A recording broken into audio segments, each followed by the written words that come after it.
읽고 사모하는 주의 말씀 듣도록 하겠습니다. 로마서 12장 1절 2절 말씀.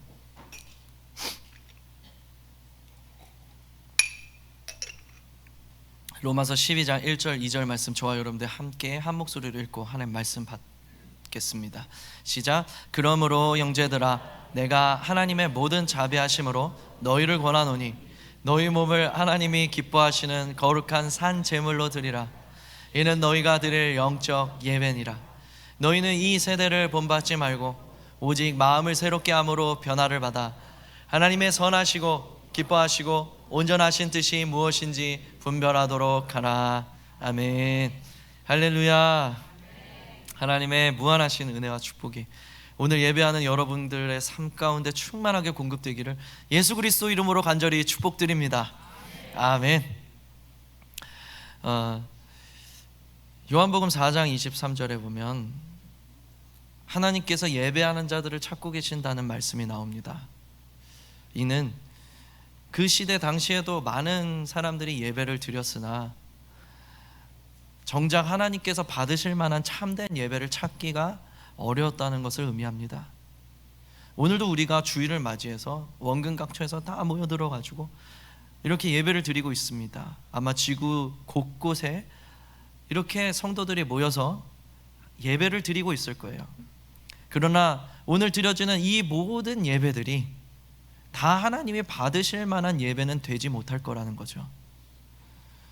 저는 한 참된 예배가 한 영혼을 영원히 변화시킬 수 있다고 믿습니다.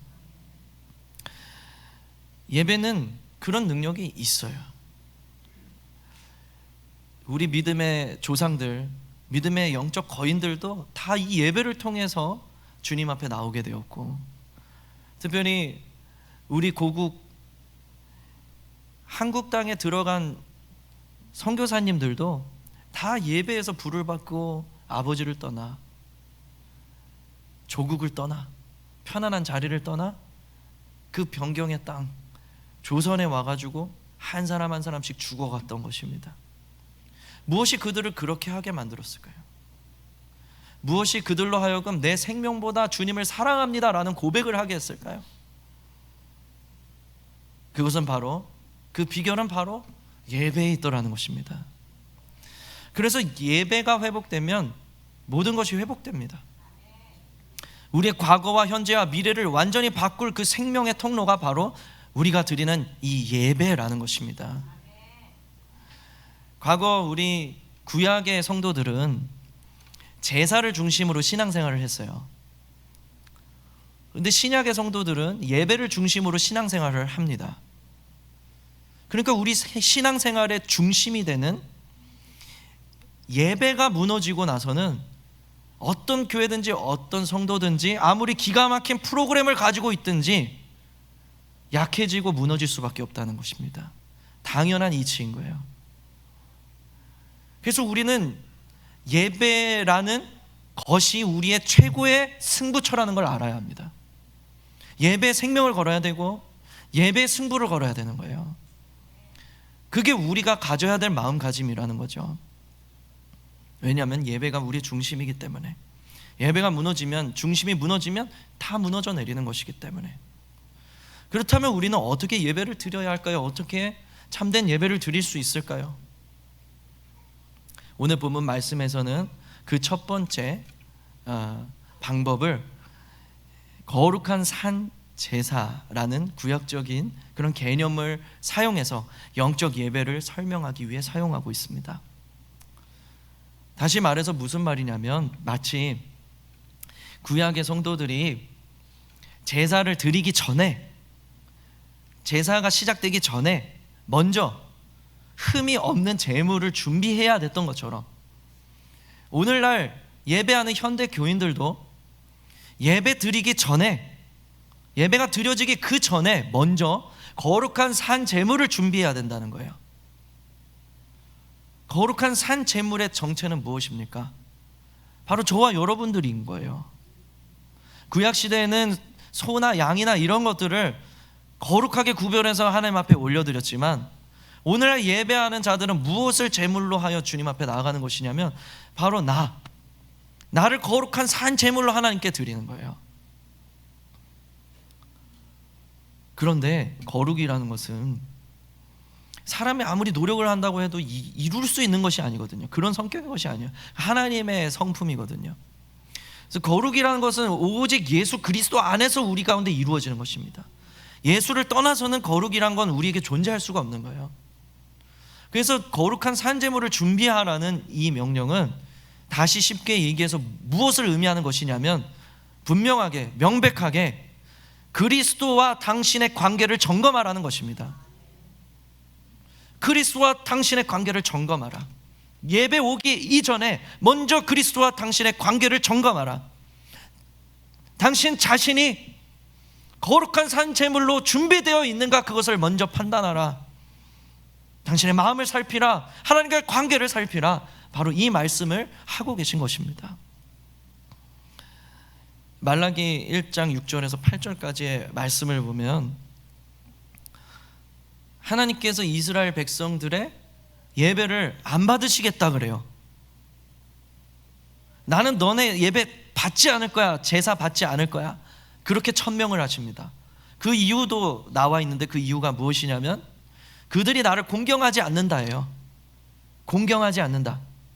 하나님이 하나님이시기 때문에, 그분이 우리 아버지시기 때문에, 그분이 나의 주님이시기 때문에 마땅히 드려져야 할 공경함이 있는 거예요. 존중과 경외심이 있어야 된단 말이에요. 사람과 사람 사이에도요, 존중이 없으면 관계가 바르게 진행될 수가 없습니다. 유지되기가 어려워요. 남편이 아내를 향한 존중을 갖고 있지 않은데, 아내가 남편을 향한 존중을 갖고 있지 않은데 그 부부 생활이 행복하겠습니까? 여러분 생각을 해보세요. 남편이 아내에게, 아내가 남편에게 생일이라고 선물을 가져왔습니다. 근데 그 선물을 받는 당사자가 이거 먹고 떨어져라 이런 느낌을 받아요. 그러면 그 선물이 반갑겠습니까? 이 선물이 너무 아픈 거예요. 이 선물이. 네? 근데 하나님이 우리가 주님께 존중함이 없을 때, 즉 주님을 형식으로 대할 때 그런 마음을 받으신다는 거예요. 그래서 주님이 말라기서에 뭐라고 표현하셨냐면 더러운 떡을 던진다라고 표현하셨어요. 이거 먹고 떨어져라. 이런 마음을 느끼신다는 거예요. 주님이.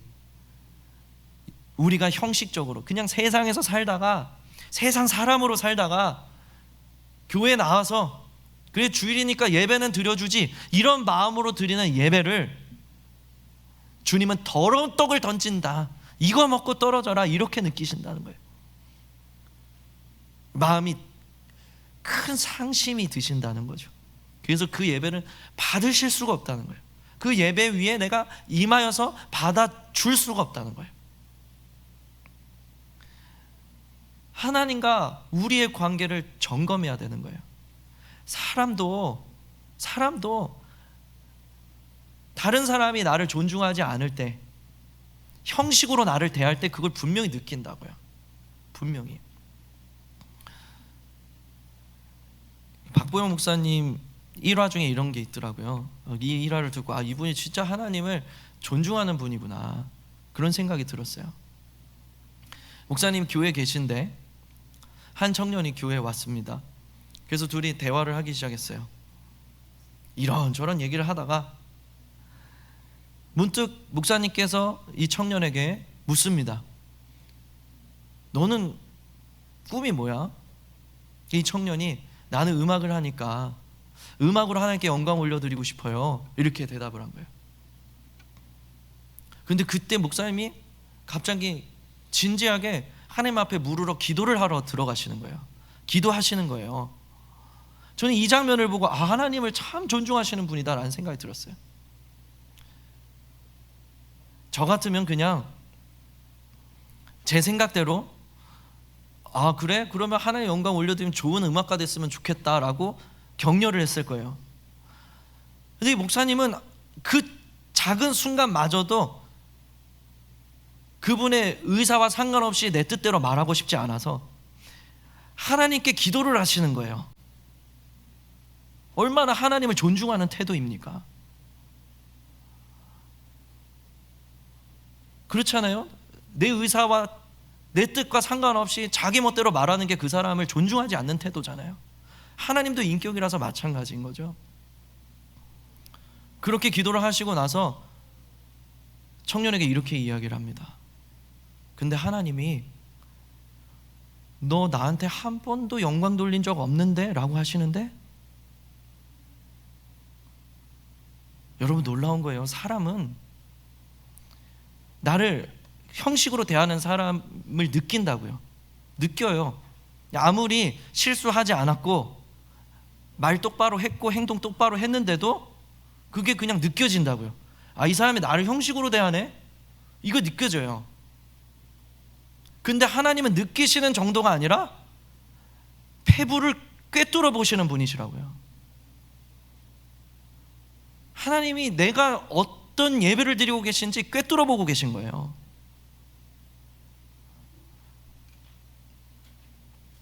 지금 그 말씀을 하고 있는 거죠.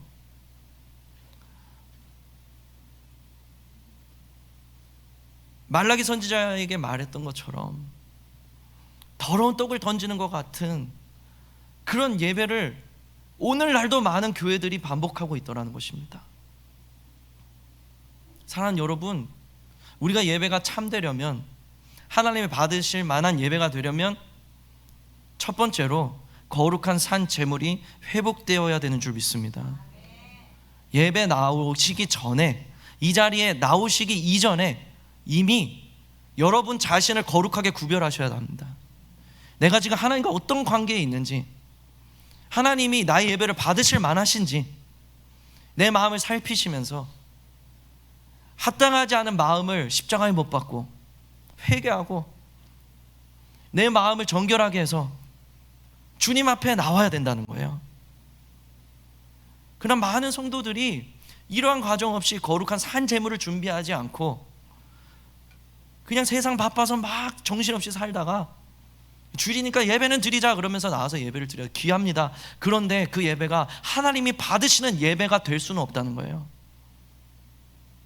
사랑하는 여러분, 오늘 이 말씀을 듣는 우리 하와이 중앙장로교회 위에 거룩한 산 제물로 회복되는 놀라운 역사가 있게 되기를 예수 그리스도 이름으로 간절히 축복드립니다.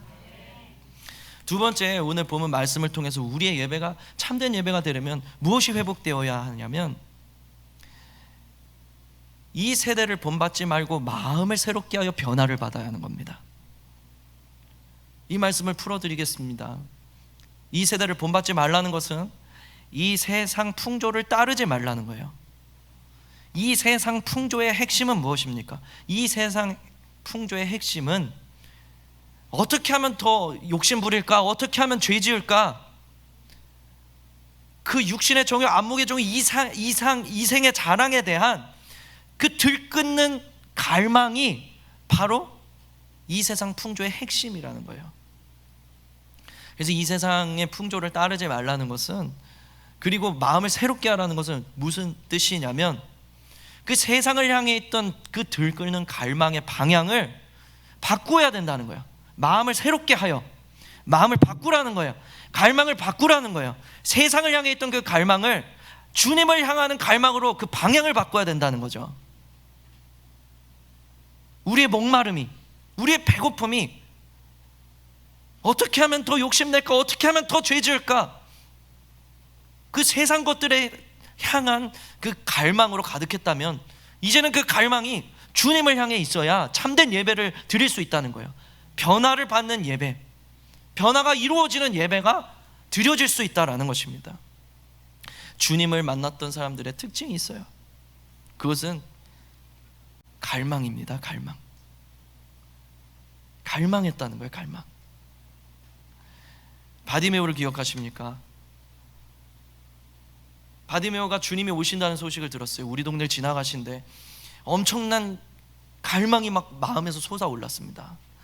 사실 건강한 사람들은 착각을 해요. 다음에 기회가 있을 거라고 생각해요. 근데 이 바디메오는 맹인이었습니다. 아픈 사람이었어요. 그래서 그 마음속에 어떤 생각이 들었냐면 이 기회는 다시 오지 않는다, 이 기회 놓치면 안 된다, 이런 갈망이 그 안에 있었던 거예요. 그래서 사람들을 어떻게 보든지, 나를 뭐라고 평가하든지, 뭐라고 나한테 손가락질하든지 간에 주님을 향해서 그 갈급한 심령으로 부르짖었던 거예요. 절규하며 부르짖었던 겁니다. 주님을 불렀던 거예요. 수로보니게 여인은 어떻습니까? 주님께 개라는 모욕을 당했습니다. 그런데 그 모욕을 뛰어넘는 갈망으로 부스럭이라도 주워 먹고 싶은 갈망이 있었던 거예요. 여러분, 우리가 교회 생활을 하면서 상처받을 수 있잖아요. 근데 수로보니게 여인은 그 받은 상처보다 더 큰 갈망이 있었던 거예요. 우리가 마음이 약해지면, 속사람이 약해지면 사람이 아무렇지 않게 뱉은 말 한마디에도 상처를 받아요. 근데 그 상처보다 더 큰 갈망이 이 수로보니게 여인 가운데 있었어요. 부스럭이라도 주워 먹고자 하는,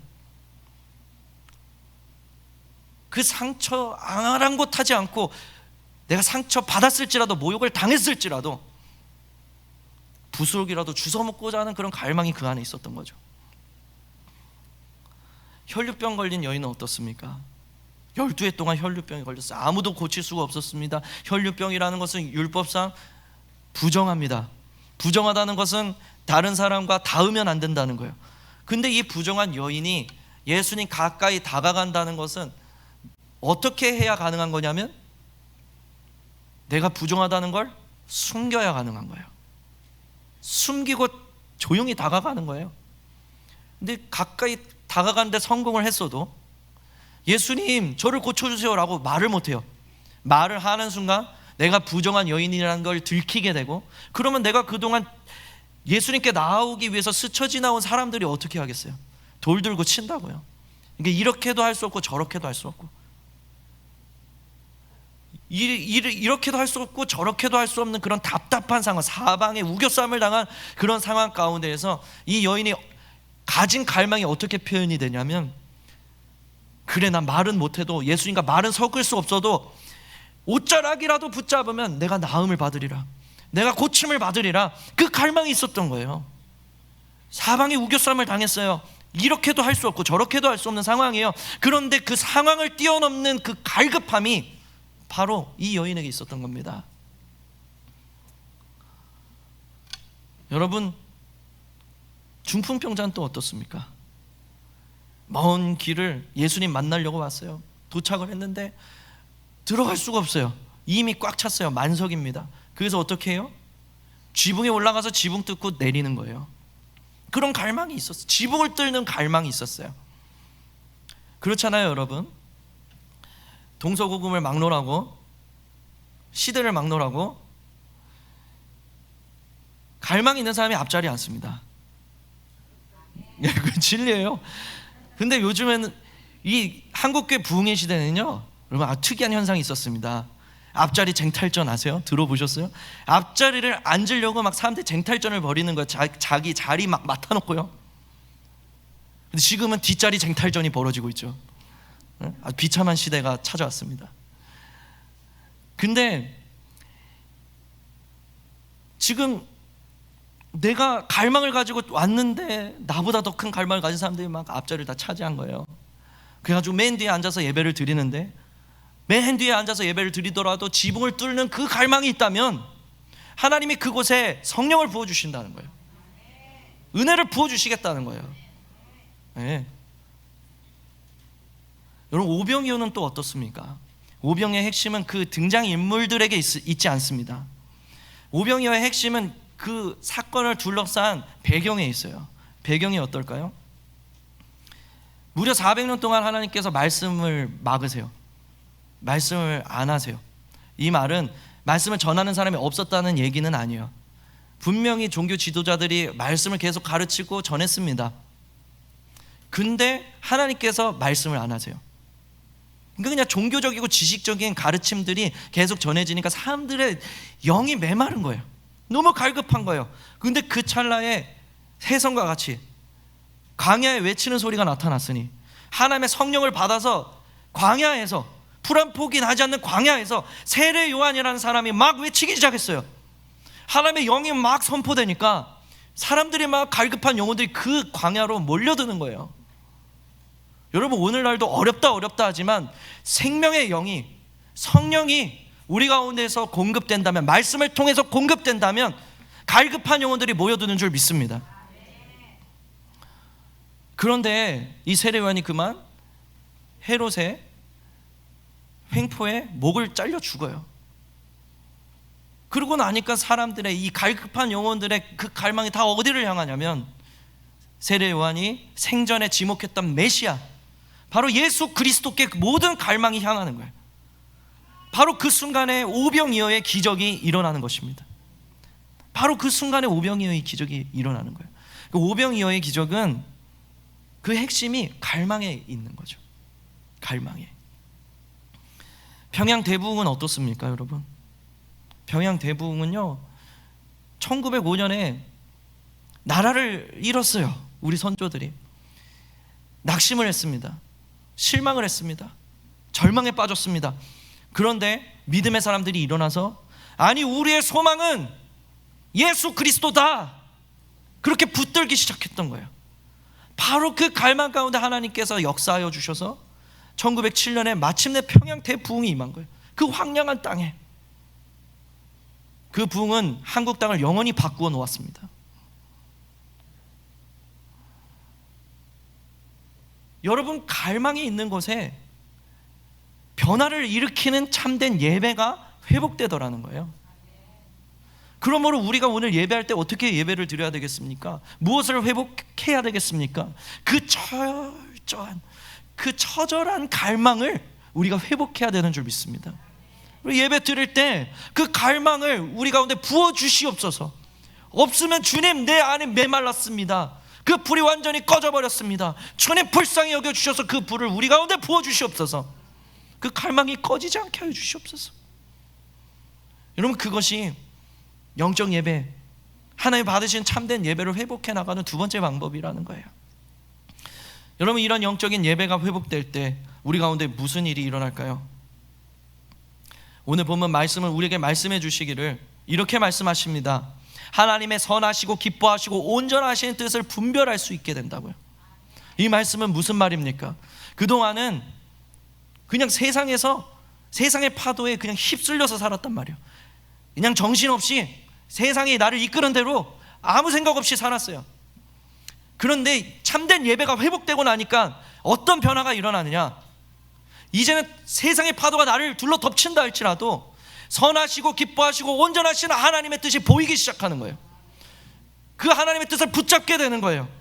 그래서 세상의 파도에 휩쓸려가는 것이 아니라 오히려 그 파도를 돌파하며 세상을 압도하더라는 것입니다. 예배에서 그 내적인 능력이 나타나는 거예요. 예배를 통해서 그 내적인 능력이 성도들 가운데 회복되기 시작하더라는 것입니다. 여러분, 그러므로 우리가 세상 사람으로 살고 있다면 그 이유는 명쾌하게 단 한 가지입니다. 예배에 실패했다는 거예요. 예배에 실패했기 때문에 우리가 세상에 이리저리 휘둘리며 세상 사람으로 살고 있는 것입니다. 사랑하는 여러분, 이 시대에 우리가 철저하게 붙잡아야 될 가장 본질적인, 분명한 우리의 가장 본질적인 사역은 바로 예배인 줄 믿습니다. 예배 승리해야 되고 예배 성공해야 하며 예배 생명을 거는 우리 교회가 되기를 예수님의 이름으로 축복드립니다. 그렇습니다. 참된 예배는 거룩과 갈망으로 드려지는 예배입니다. 하나님은 이와 같이 영적 예배를 드리는 하나님의 사람들을 지금도 찾고 계십니다. 그 하나님의 부르심에 응답하게 되는 우리 하와이 중앙장로교회와 성도들 되시기를 예수 그리스도 이름으로 간절히 축복드립니다. 이 시간 함께 기도했으면 좋겠습니다.